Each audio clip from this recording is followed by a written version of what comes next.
All right, Matt, thanks. A fire at the old Arsaga's coffee shop on Dickson in downtown Fayetteville ruled accidental by the Fayetteville Fire Department. Flames could be seen shooting out of the building last night right before 10 o'clock.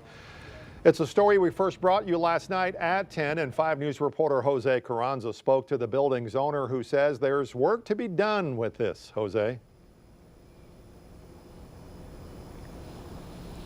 Yeah, that's right, Darren, and a lot of work to be done, as I'm pretty sure what I'm listening to myself behind me is either water still dripping or even wood crackling from last night's fire. Now, the owner tells me that he's been working closely with the city and insurance to solve this issue. They've actually been in talks for months. That's because this is the second fire at this location in the span of 6 months.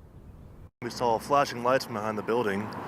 We all ran out to see what's going on, and there's a huge fire engulfing half Arsaga's, that whole patio. Bryce Probst says he and friends were at West End when the old Arsaga's building caught fire off Dickson. It was crazy. I was expecting a peaceful Monday night, and I wasn't expecting to see, a huge fire raging outside.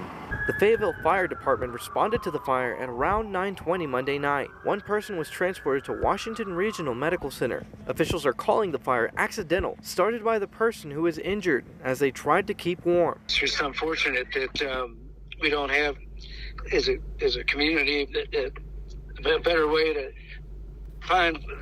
help the homeless people, so they don't feel like they need to build fires on what looks like abandoned property. Greg House is the owner of the building. He spoke with 5 News in a phone interview as he's been out of the state, including when the fire happened. I guess I'm going to have to visit with the city about them cordoning off the trail so that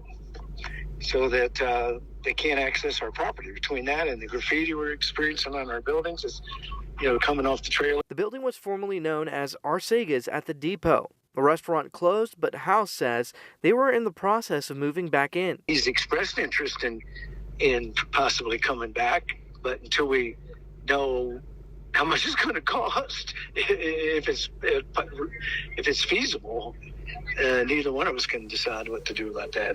But they were still dealing with demolition and investigating for possible rehabilitation. After all, this is the second time the building caught fire in the span of 6 months. So my daughter says, I'm sitting here having a break from skiing, and she goes, well, it does look like an abandoned building, Dad.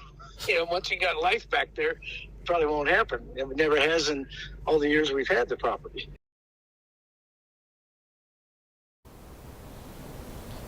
Now, House says he's been working with the mayor's office since the last fire in October. He says that they've been looking at a plan to protect private property owners from vandalism, as he says it's being invited off of public pathways. For now, live in Fayetteville, covering news where you live, Jose Carranza, 5 News. All right.